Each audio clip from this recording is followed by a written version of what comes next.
adalah nilai tukar rupiah.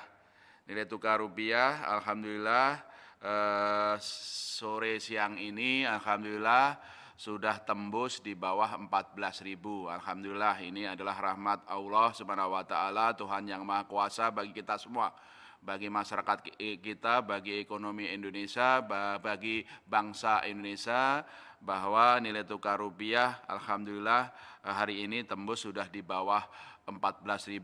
Sekarang diperdagangkan bid overnya 13.855, overnya 13.960.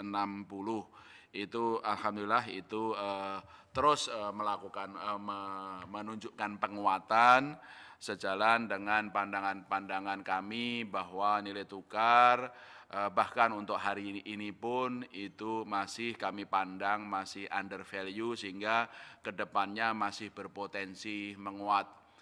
Kenapa masih under value?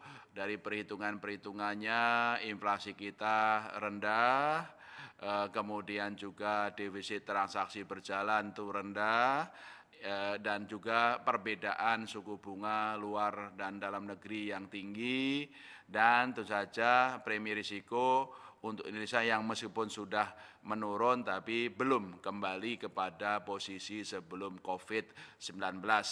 Kalau saya bisa update dalam konteks seperti itu, perbedaan suku bunga dalam dan luar negeri atau yang sering kita sebut interest rate differential, itu kalau suku bunga SBN kita 7,06 10 tahun ya.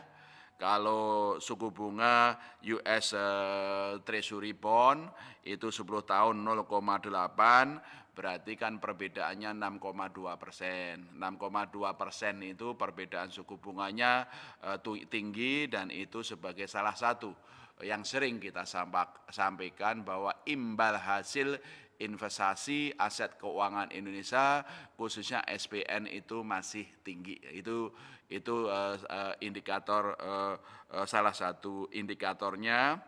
Nah, kenapa nilai tukar yang sekarang ini masih berpotensi, yang sekarang ini masih under value dan berpotensi menguat? Itu tentu saja kalau kita lihat indikator premi risikonya. Indikator premi risiko kalau untuk Indonesia yang sering saya sebut CDS, Credit Default Swap, ya, Credit Default Swap, premi Credit Default Swap itu sekarang kurang lebih 126. Memang sudah menurun, pernah dulu ya 245 tertinggi, kemudian menurun sekarang sekitar 126. Tapi kalau 126 dibandingkan dengan tingkat sebelum COVID itu masih tinggi, karena sebelum COVID itu 66, 68. Sehingga premi risiko dengan tentu saja pasca COVID itu akan insya Allah akan tentu saja lebih rendah dari 126, dan dengan premi risiko yang lebih rendah itu akan mendukung nilai tukar yang menguat ke depan. Potensi itu ada lah.